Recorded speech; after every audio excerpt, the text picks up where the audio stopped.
Deuxième instruction. Deuxième tarte à la crème, c'est l'obéissance. C'est l'obéissance. Alors là encore, c'est peut-être l'obéissance le domaine où il faut le plus apprendre à distinguer l'obéissance nécessaire, parce qu'il faut quand même que le bien commun soit sauvegardé. Alors bon, on est bien obligé d'empêcher les enfants de jouer avec les allumettes, etc., etc. Et là, on n'a pas à se demander quelle est la portée métaphysique de ce qu'on fait. Et puis, petit à petit, apprendre aux enfants, justement, qu'ils ne sont pas des sorciers tout-puissants. C'est ça la portée métaphysique de l'obéissance. C'est de renoncer à être un sorcier tout-puissant. Et si on n'est pas un sorcier tout-puissant, alors c'est là où nous, chrétiens, et en général tous ceux qui ont une religion quelconque, même les païens, sont beaucoup mieux placés que la société décadente dans laquelle nous sommes. Parce que les peuples religieux, les familles religieuses, savent qu'il existe un sorcier tout-puissant, ou, si vous voulez, un être tout-puissant, et que la libération et le bonheur, j'y reviendrai, consistent à aimer cet être tout-puissant et à se soumettre à lui.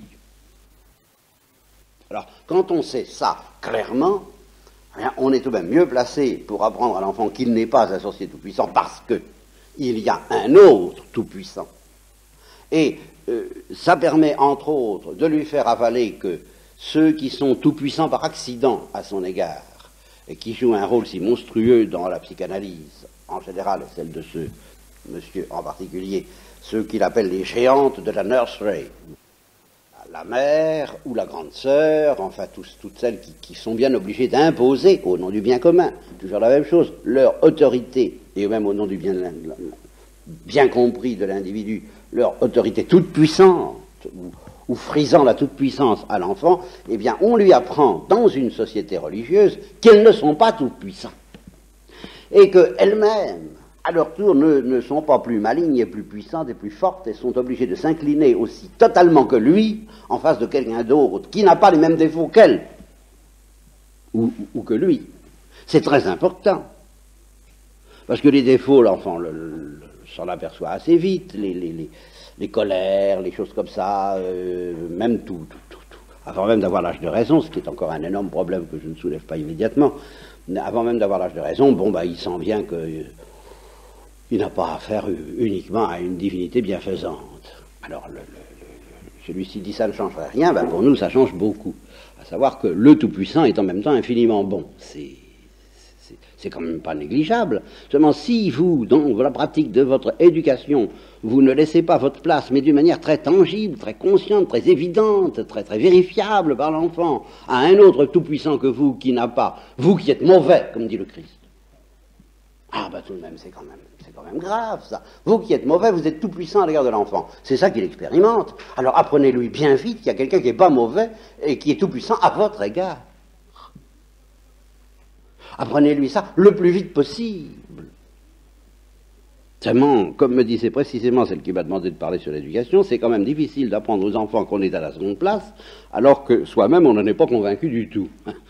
Évidemment, convertissez-vous, mais c'est une conversion qui coûte pratiquement les purifications passives de Saint Jean de la Croix. Ne vous faites pas d'illusions. Pour que la conversion soit vraiment consommée, qu'elle soit dans les racines de votre être, pour que vraiment vous viviez comme des pauvres du point de vue de l'obéissance à l'égard du Tout-Puissant infiniment bon, il faut une purification très rude. Et tant que vous n'en serez pas là, vous ferez du mal à l'enfant inévitablement. Un mal qui, comme le dit ce psychanalyste, et le seul point je suis d'accord avec lui, n'a pas une telle portée. Si vous avez la foi, Dieu se servira même du mal que vous faites à vos enfants. C'est le premier pacte à poser avec Dieu. Mon Dieu, je vous donne mes enfants, et je me donne à vous, et je vous donne cet acte de foi, que toutes les erreurs que je ferai, tous les péchés que je commettrai, toutes les oppressions que j'exercerai, et qui pourront être des oppressions démoniaques, vous vous en servirez pour le bien de l'enfant parce que je le crois et que je vous le demande, parce que je vous le demande et parce que je le crois. Bon, alors ça, il faut vraiment, faut y aller, faut faire le pacte, ce qui déjà va très loin, parce que c'est un pacte qui accepte implicitement ou explicitement les purifications devant vous venir à la sainteté, sinon c'est une rigolade, ce pacte. Vous comprenez ? Dieu n'est quand même pas obligé. L'acte de foi, il prend toujours ça au sérieux. Hein. Seulement quelqu'un qui dirait, je n'ai pas du tout l'intention de me convertir, mais je fais l'acte de foi que vous allez vous en servir pour mes enfants, il sera exaucé. Mais quelle blessure il fait au cœur de Dieu. Vous vous rendez compte? Alors, non, je désire me convertir, mais je sais que ça ne sera pas fait du jour au lendemain. Alors, en attendant cette conversion souhaitée, je crois que le mal que, hélas, je vais faire, car je vais en faire, eh bien, je crois que vous allez vous en servir pour la sanctification de mes enfants, et je vous le demande. Bon. Ceci dit, ben, ce mal, il faut le réduire autant que possible, et donc le plus vite possible, manifester, mais manifester parce que c'est vrai, et non pas parce que vous le dites, mais manifester parce que ça vous entre dedans à vous aussi, que vous n'êtes pas un sorcier tout-puissant, et que vous et de la seule façon qui soit vivable pour accepter cette vérité, j'y reviendrai, c'est à savoir que vous êtes sous la dépendance volontaire et voulue et aimée et béatifiante, notion complètement étrangère à la psychanalyse, alors celle-là, d'un sorcier tout-puissant infiniment bon. Et que vous n'êtes là que comme des relais très provisoires à l'égard de ce tout-puissant infiniment bon auquel vous demandez à vos enfants de vous soumettre à travers vous, mais c'est pas à vous comme tel. Et il est certain qu'il faut être très alerté au sujet de la tentation presque irrésistible que constitue la toute-puissance de fait que vous exercez à l'égard de vos enfants. Ça, c'est une tentation à laquelle j'ai pratiquement vu personne échapper, ne pas succomber, plus ou moins, spécialement, je dois le dire, du côté des mères. C'est inconscient, mais elles ont un mal de chien à... elles ne s'en doutent pas, elles ne s'en aperçoivent pas, voulant le bien de l'enfant, elles ne se rendent pas compte qu'elles veulent le bien de leur chose. Ça, Yves Cabillac l'a dénoncé, et je suis obligé de reconnaître qu'il n'a pas tort, c'est leur chose, c'est plus fort qu'elles. Et quand justement arrive la crise de l'adolescence où l'enfant s'affranchit, c'est un drame très difficile, parce que c'est toujours la même chose, elles vont réagir dans les meilleurs cas par des compromis, par des négociations, par des abandons de territoire, et pas du tout par des dons. Le fait de donner, et je raconte toujours,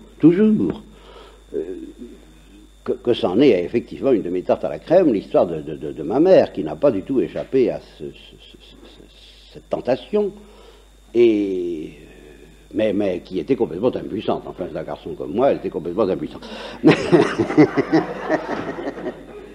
Bon, à partir d'un certain âge, du moins. Encore qu'elle se rattrapait, et également, c'est plus fort qu'elle, sur tous mes bérets et autres accessoires que je perdais avec une régularité remarquable.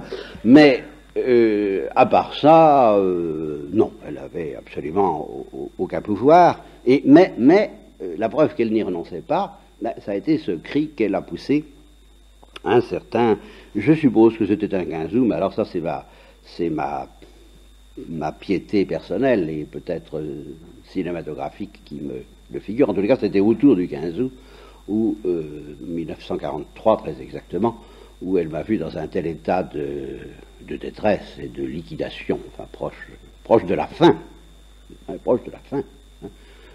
que, alors là, elle a vraiment lâché le morceau en disant cette parole que je suggère à bien des mères de dire d'avance.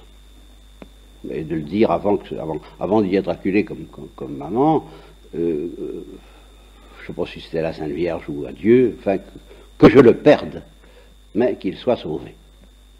Que je le perde. Mais un don, pas une concession, pas une acceptation, un don. Que je le perde, mais qu'il soit sauvé. Et 3 semaines après, j'avais la vocation. C'est ce qui s'appelle être exaucé immédiatement. Ça n'a pas traîné.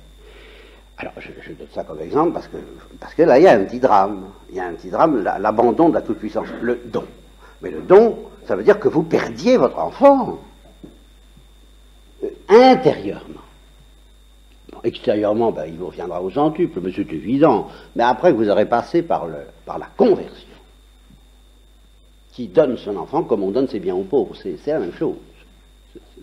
C'est vraiment l'abandon total de tous les rêves, de tous les espoirs, de tout ce qu'on avait voulu qu'il soit.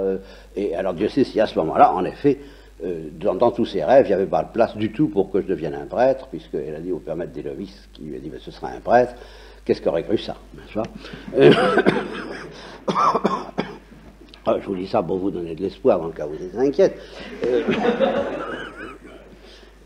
Bah oui, je voulais, enfin. Mais justement, aucun de ces rêves les plus beaux rêves n'auraient pas été adéquats à ce que Dieu voulait.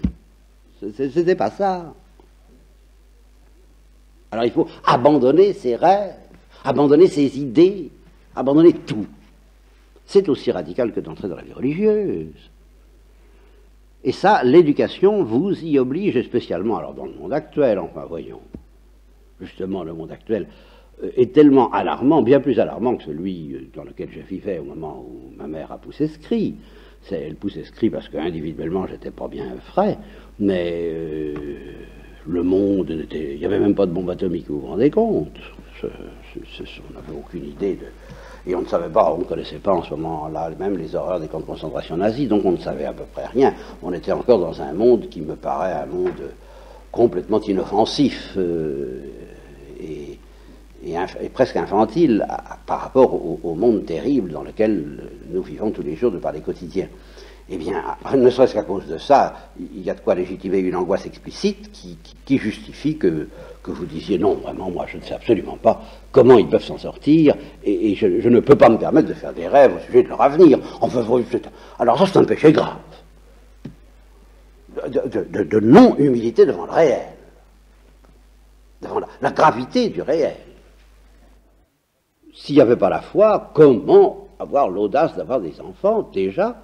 Et alors, si on a la foi, comment avoir l'audace de faire des rêves à leur sujet? Quelques rêves que ce soit, des projets, quelques projets que ce soit. Enfin, voyons. Bien. Alors, voyez où ça nous mène, la notion d'obéissance. Et alors, vous êtes obligé de demander l'obéissance parce que vous êtes obligé de demander ce qu'il faut que vous essayiez de vous pratiquer, vous, c'est-à-dire d'être à la dernière place, parce qu'il n'y a pas 3 places, hein, il n'y en a que 2, la première et la dernière. Métaphysiquement, nous sommes tout, nous sommes le sorcier tout-puissant, ou nous ne sommes rien. Voyez, alors c'est pour ça que je vous disais hier que c'est métaphysique, les réactions que j'ai au point de vue de l'éducation, c'est parce que, au point de vue physique, si on ne va pas jusqu'à ce niveau-là, ben c'est pas vrai, nous ne sommes pas rien et nous ne sommes pas tout, nous sommes quelque chose, nous sommes dans l'entre-deux, et alors plus ou moins bien, il faut tout de même essayer d'atteindre un certain, je m'entends encore une de mes tantes dire qu'il faut faire sa petite place au soleil, et c'était son obsession, enfin il faut quand même avoir une situation pas trop moche dans la vie, il ne faut pas être j'ai le contact actuellement, le contact indirect avec certaines épaves. Métaphysiquement, je dis, il n'y a pas de différence entre ces épaves et les gens qui ont réussi. Les uns comme les autres ne sont rien. Si on n'a pas compris ça, on ne peut pas être éducateur.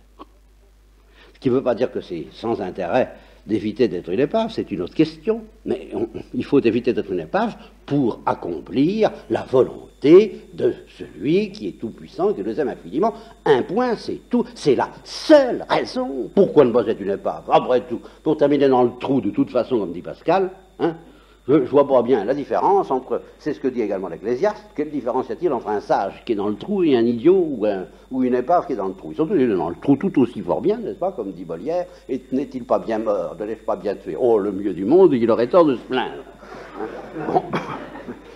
Eh bien, l'homme qui a réussi sa vie est tout aussi assurément bien dans le trou que l'épave qui meurt comme un clochard, et après, quand c'est stabilisé de la même façon. Mais il y a le Tout-Puissant qui nous aime, à cause de ça, bien sûr, nous ne devons pas vivre n'importe comment, chacun de nos actes a une portée éternelle, alors là, bien sûr, ça c'est une toute autre histoire. Bon, voyez donc ce que signifie l'obéissance, vous êtes obligé, vous êtes acculé à faire pratiquer à vos enfants un minimum d'obéissance. Votre premier devoir est de réfléchir sur ce que ça signifie, et sur...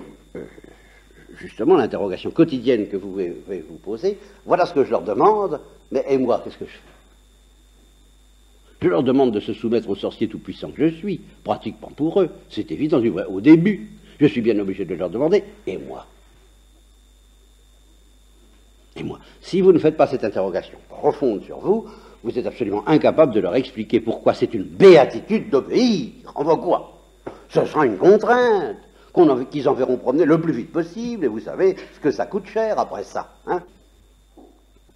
Troisième tarte à la crème, bah, vous voyez comme elle rejoint tout ça, l'humilité devant le réel. Et alors, je commence par l'humilité devant le réel.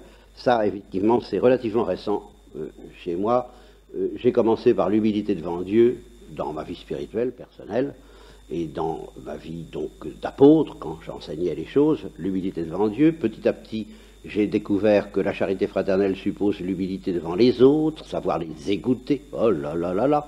Comme c'est pas fréquent, les gens qui savent écouter, bien, il faut quand même pas trop écouter, ou plutôt il faut savoir ce qu'on écoute. Alors là encore, il faut être doué d'une capacité d'écoute extrêmement profonde pour ne pas écouter. Quand quelqu'un... j'ai l'exemple actuellement d'une vieille femme de 94 ans qui perd la tête. Il est évident qu'on n'écoute pas tout ce qu'elle raconte, n'est-ce pas? Elle accuse ses enfants qui sont bien mûrs de voler des pommes de terre dans le champ du voisin, et elle trouvera non, vraiment, ça ne se fait pas, ça ne se fait pas. Je ne comprends pas qu'on fasse des choses pareilles. Bon, alors, on ne va pas écouter ça. Ce n'est pas un manque d'amour, ce n'est pas un mépris, c'est au contraire un effort pour écouter ce qui reste de sacré dans ce honore tes pères et mères, c'est ça que ça veut dire. Écouter leur âme. Au-delà de... écouter leur âme, ça suppose, justement, l'humilité. L'humilité devant les autres.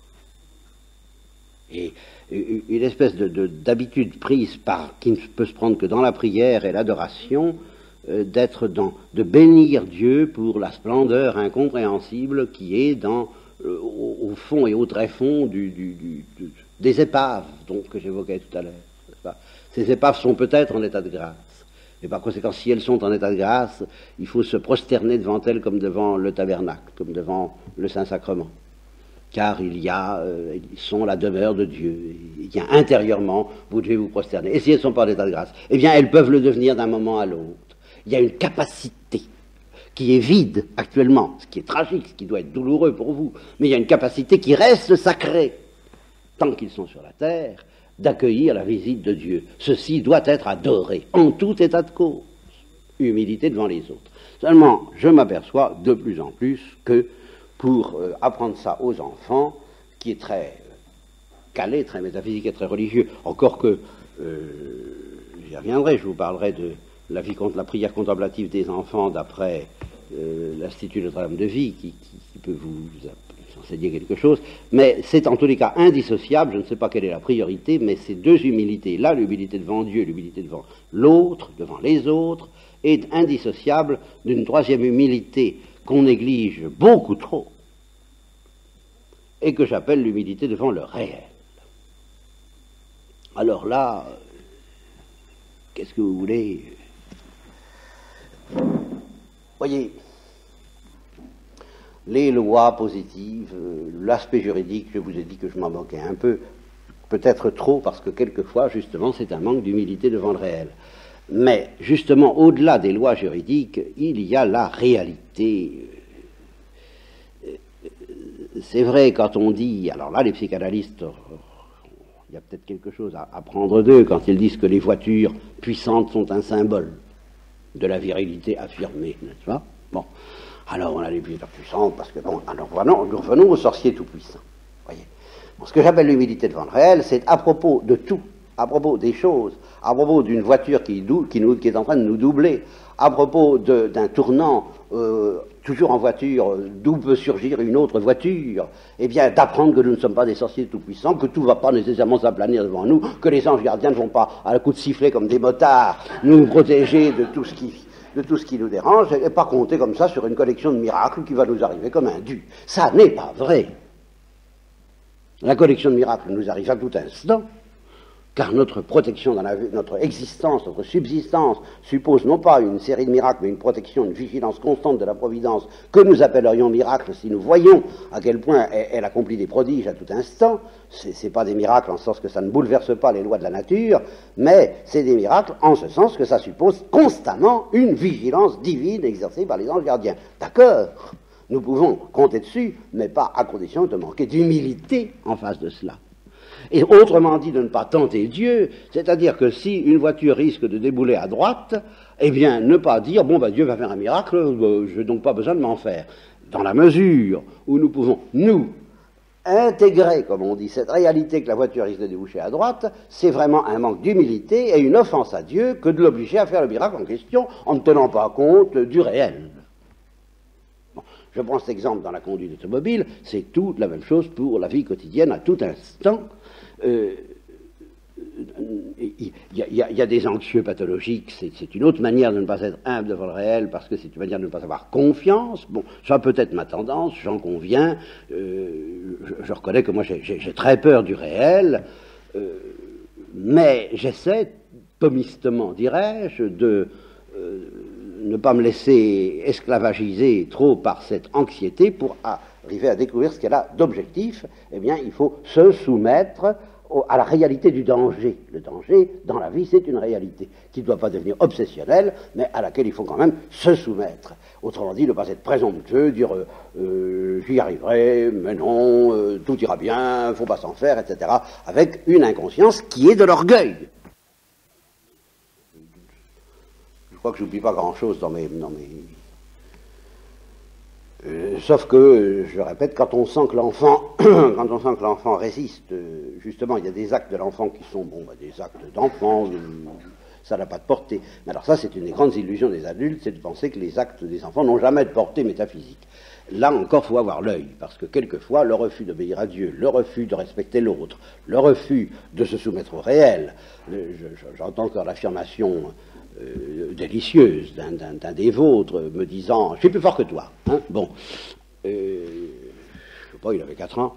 Alors, eh bien, ça peut être considéré comme bénin, comme sans intérêt, c'est encore un peu le sorcier tout-puissant. Vous voyez, ça c'est... Bien. Eh bien, il y a des fois où il faut se battre, et il y a des fois où il ne faut pas se battre. Et voilà. Et c'est la première chose à demander. Quand est-ce qu'il faut se battre et quand est-ce qu'il ne le faut point? Comme M. Jourdain voulait l'almanach, pour savoir quand il y avait la lune et quand il n'y en avait point. Eh bien, quand est-ce qu'il faut se battre sur une résistance de l'enfant et quand est-ce qu'il ne faut pas se battre, parce que c'est pas la peine de lui empoisonner l'existence à propos de tout, à propos d'un béret, il y a des fois où, puis il y a des fois où pas, et puis il est entendu qu'on se trompera, il est entendu qu'on pataugera, mais qu'on ait au moins cet éveil de savoir que toute bataille ne mérite pas d'être menée et que toute démission n'est pas acceptable parce qu'elle entraîne des enjeux métaphysiques. Alors ça, priez et vous recevrez, demandez et vous recevrez. Bien. Et alors, ce que je voudrais, c'est synthétiser un peu tout ça, car tout ce que je vous ai dit ce matin, on pourrait me faire le reproche que c'est entièrement négatif. Ça, nous ne sommes pas, rien n'est à toi, tu n'es pas à la première place, tu dois te soumettre au réel. Bon. Voulez-vous me dire par quel biais, par quel bout, tout ce que je viens de dire là peut apparaître comme une source de bonheur? Alors évidemment, on se rattrapera par le surnaturel plus tard, le Christ, etc. Oui, mais je voudrais justement éviter cette perspective qui couronne les grandes vérités naturelles et religieuses, déjà religieuses, car il y a une religion naturelle et la religion chrétienne ne fait que la dépasser, mais elle ne l'abolit pas. La grâce ne détruit pas la nature. Les vérités naturelles, où est le bonheur naturel qu'il y a à reconnaître qu'on n'est pas un sorcier tout-puissant? En fin de compte, ça revient à ça. Alors que, pour les psychanalystes, et je résume un peu toute la philosophie de la psychanalyse, même chez Freud, telle que je l'ai évoquée hier, on peut la résumer ainsi, au-delà de tous nos drames conscients, il y a un drame inconscient plus terrible que tous les drames conscients que nous pouvons connaître dans la vie. Au fond, c'est ça leur grande idée. C'est pour ça que l'inconscient est si important. C'est pas parce que c'est l'inconscient et qu'on va avoir le plaisir d'être un psychologue qui examine les choses inconscientes. Non, c'est parce que c'est dramatique.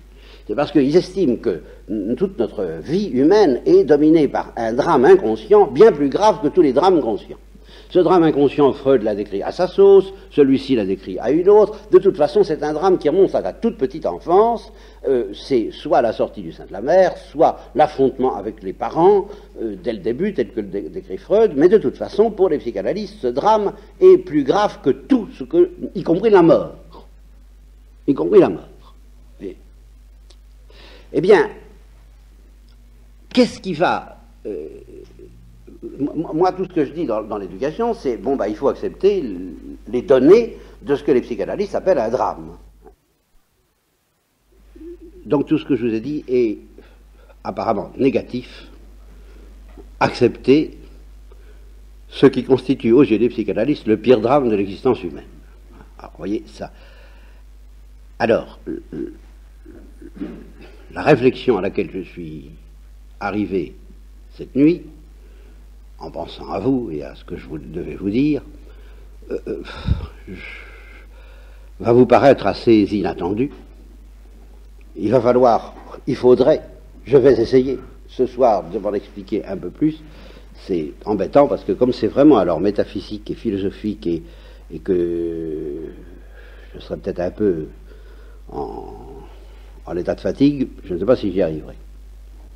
Je résumerai le but de l'éducation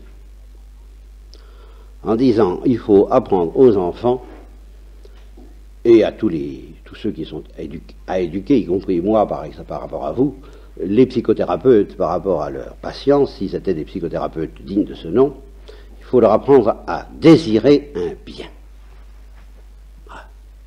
Ça a l'air idiot, hein. Bon. Alors, je vous dis tout de suite à quoi ça s'oppose pour que vous vous rendiez compte que c'est pas si simple que ça en a l'air. D'abord, ça s'oppose à l'amour oblatif. Ça s'oppose, mais d'une manière très particulière.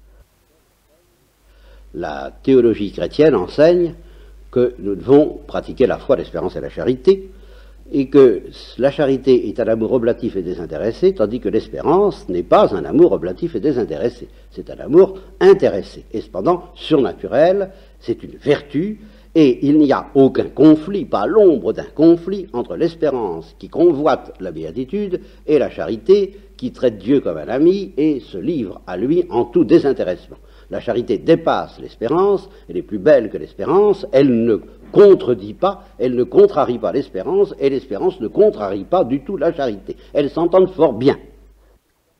Donc ça doit nous donner à soupçonner qu'il y a une manière de convoiter qui ne s'oppose pas au désintéressement, et il y a un désintéressement, le désintéressement de la charité, qui ne s'oppose pas du tout à une vraie convoitise.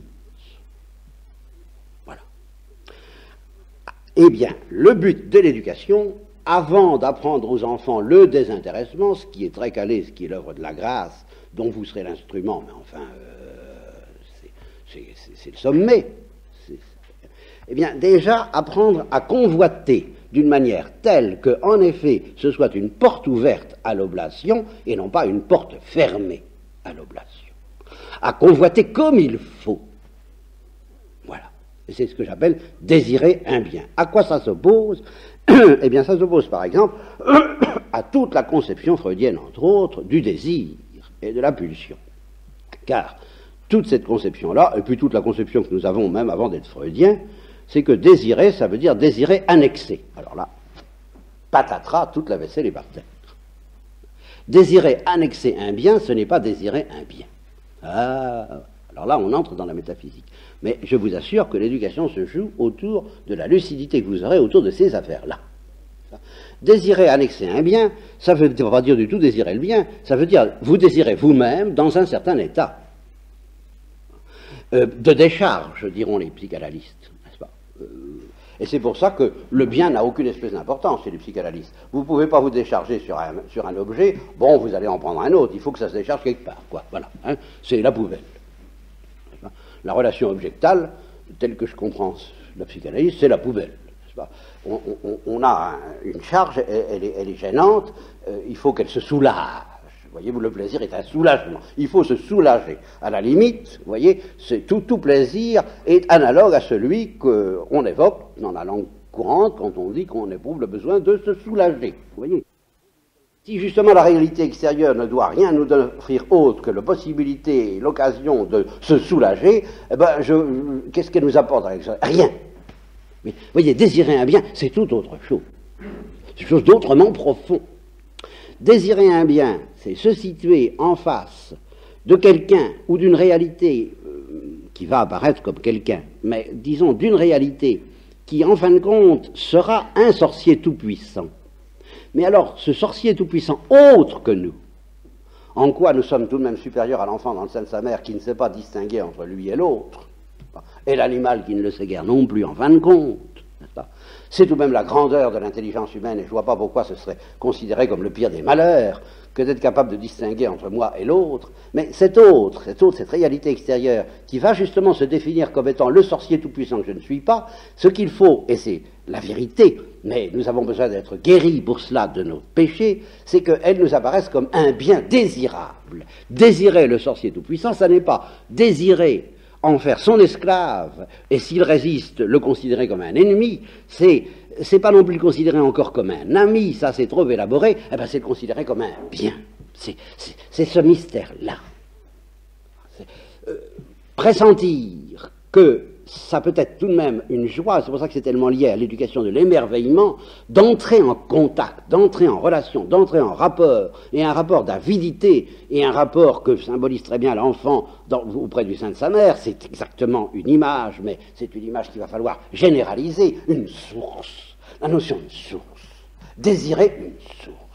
Désirer une source, c'est pas désirer l'annexer, c'est pas désirer se l'intégrer, c'est pas désirer la mettre à son service pour obtenir des résultats et des avantages. Non, c'est désirer la source, de telle sorte que la source reste la source, qu'elle ne cesse pas d'être autre et en même temps qu'elle devienne généreuse pour moi. Et c'est en ça que c'est intéressé au départ. Mais que ça ne s'oppose pas du tout à la deuxième étape, dans laquelle, à mon tour, la source m'invitera à être généreux pour elle.